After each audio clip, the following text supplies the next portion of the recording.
और अब अल्हम्दुलिल्लाह इस तरीके की बात हो रही है कि गवर्नमेंट ऑफ इंडिया एक कानून लाना चाह रही है, गो कि मैं उस कानून के भी ख़िलाफ़ हूँ, कि उसमें वो ये कहते हैं कि हस्बैंड्स की जो सैलरी है जी, उसका 15% सैलरी दी जाएगी वाइफ को। जी, जी, जाहिर है कि अगर आप सैलरी देंगे जी, ये कहते हुए कि हम डोमेस्टिक वर्क को अब वर्क मानते हैं, जी, तो आपने वाइफ को एम्प्लॉय बना दिया हस्बैंड का। जी, जी। और ये भी एक डिग्रेडिंग स्टेटस है, वजह है, क्योंकि एम्प्लॉयर एम्प्लॉय रिलेशनशिप में सुपीरियर इंफीरियर रिलेशनशिप है, वजह जो है। कि सही नहीं है। जी हाँ, जी हाँ। और इस्लाम में आप देखें ऑन द कंट्री कि बड़ी वाज़े हदीस है कि अगर बीवी पागल नहीं है जी, तो बिना हस्बैंड की इजाज़त के जी, 1/3 तक उसकी जो इनकम है वो खर्च कर सकती है। वाह वाह। इसलिए जी, क्योंकि वो जो काम घर में कर रही है, यानी इस्लाम ने तो ये भी जिम्मेदारी नहीं डाली माँ पे कि वो बच्चे को दूध पिलाए। जी, बच्चे को दूध पिलाना भी जिम्मेदारी बाप की है।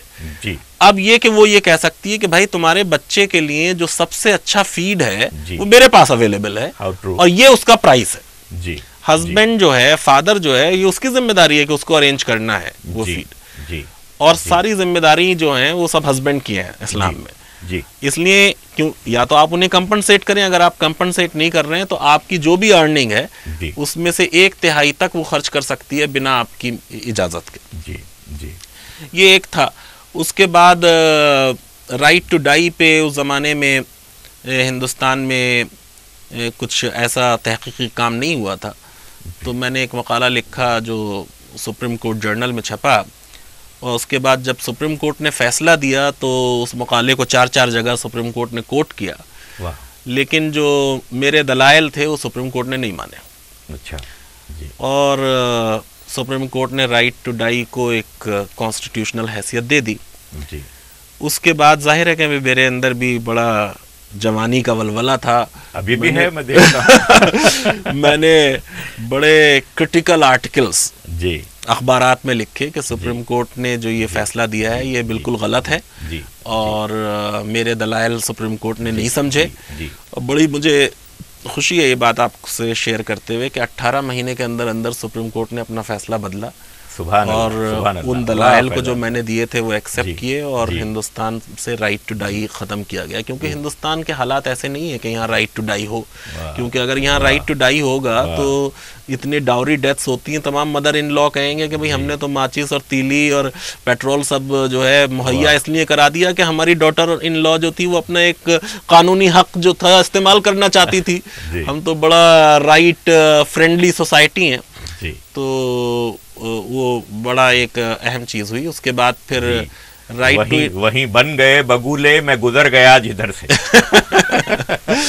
उसके बाद राइट टू इंफॉर्मेशन पे जब मैंने काम करना शुरू किया जी। 1996 में, तब मुल्क में कोई भी नहीं जानता था इसको। अच्छा जी, तो आप उस वक्त फ्रीडम टू इंफॉर्मेशन कहते थे जी उसको? जी जी। तो जी। उस वक्त एक किताब लिखी मैंने, और उसके बाद 2003 में एक और किताब लिखी जी, जिसमें तकरीबन 44 कंट्रीज़ का वो कंपैरेटिव स्टडी है जी, राइट टू इंफॉर्मेशन की। जी, और उसके बाद अल्हम्दुलिल्लाह 2005 में वो लॉ बना।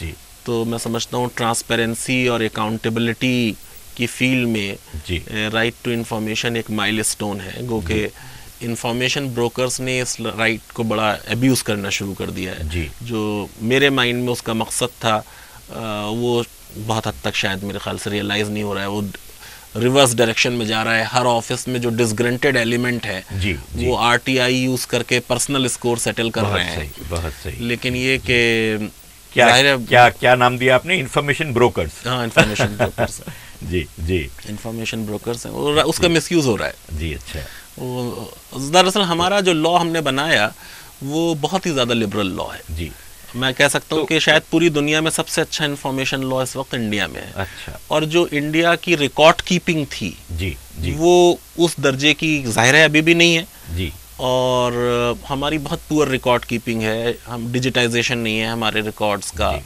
ऑफिसेज में जगह नहीं है। जी, तो मेरे ख्याल से वो कंट्री वाज नॉट रेडी उस लॉ के लिए। फ्रीडम ऑफ कन्वर्जन पर भी बड़ा मकाला लिखा था आपने। जी जी, मैंने फिर उस पर एक किताब लिखी फ्रीडम ऑफ कन्वर्जन पे। दरअसल ये बड़ा कंट्रोवर्शियल मसला है।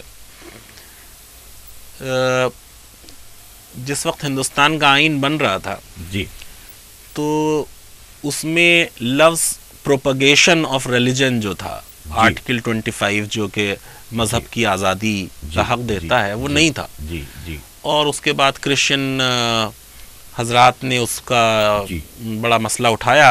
जी। आइन साज जो हमारी कमेटी थी, कॉन्स्टिट्यूंट असेंबली जी, और वो वर्ड उसमें आ गया। वो वर्ड प्रोपगेट लाया ही गया था इस बात पे उन्हें सेटिस्फाई करने के लिए जी, कि भाई आपको अपने मजहब को फैलाने का हक होगा। जी जी जी। अब उसके बाद वो बहुत दिन तक चलती रही बात। जी। 1967 के आसपास उड़ीसा में जी और मध्य प्रदेश में 2 कानून बने जी, जिसमें मजहब बदलने को एक जुर्म करार दिया गया। जी जी। और वो उन कानूनों को चैलेंज किया गया। तो उड़ीसा में जो कानून चैलेंज हुआ उसमें उड़ीसा हाई कोर्ट का बड़ा अच्छा जजमेंट है। जी। बल्कि जिन साहब ने जजमेंट दिया वो बाद में हिंदुस्तान के चीफ जस्टिस भी बने, जस्टिस रंगनाथ मिश्रा। और रंगनाथ मिश्रा कमेटी कमीशन वगैरह आपको मालूम है, बहुत सारे काम हैं। तो जो मजहब की आज़ादी है जी, दफ़ा 25 में, जी, उसमें ये कहा सुप्रीम कोर्ट ने, बहुत अलग अलग तरीके के फैसले आते गए, उसमें ये कहा कि आपको अपने मजहब का जो एसेंशियल चीज़ है जी, सिर्फ उसे मानने का हक है। ये झगड़ा बिहार से शुरू हुआ कि बकरीद के दिन जो है कुछ साहब जो थे वो गाय की कुर्बानी करना चाहते थे जी, और कानून था गाय के तहफ़्फ़ुज़ का जी, तो उनको प्रोसिक्यूट किया गया। उन्होंने कहा साहब मेरा हक है बकरीद के दिन गाय काटना, ये तो मेरे मजहब का हिस्सा है। जी। वो मैटर सुप्रीम कोर्ट तक गया। जी। सुप्रीम कोर्ट ने कहा कि भाई कुर्बानी करना आपके मजहब का एसेंशियल हिस्सा है, पर ये कहीं नहीं लिखा कि आप गाय काटेंगे। जी। आप जो है कोई भी जानवर काट सकते हैं। तो तब से एक doctrine of essentiality supreme court ने डेवलप कर लिया। वो अलग बात है कि ये कंसिस्टेंट नहीं रहा। जी। किसी के मजहब में डॉक्ट्रिन ऑफ एसेंशियलिटी लगाया, किसी में नहीं लगाया, वो अलग इशू है। लेकिन एसेंशियलिटी के मसले पे कि क्या मजहब की तब्दीली क्रिश्चियन मजहब का एक एसेंशियल हिस्सा है, जी, ये उड़ीसा हाई कोर्ट में डिबेट हुई।